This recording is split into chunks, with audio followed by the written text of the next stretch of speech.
Лена Николаевна, здравствуйте. Какова эпидпостановка в республике на этот час? Добрый день, уважаемые жители республики.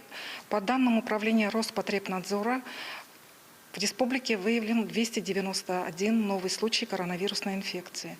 Максимальное количество в городе Якутске – 143 случая.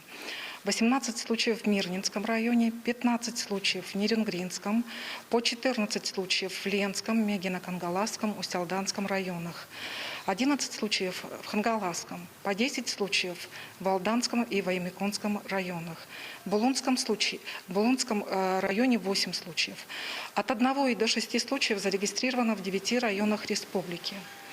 По данным медицинских организаций, в тяжелом состоянии на сегодняшний день находится 139 человек, в том числе на искусственной вентиляции легких 35 человек. По прививочной кампании наиболее на 8 ноября в республику поступило 827 100 доз вакцины для профилактики новой коронавирусной инфекции. Получили первую вакцинацию 416 406 человек, что составляет 58% взрослого населения. Первым компонентом провакцинировано жителей старше 60 лет в республике 80 297 человек.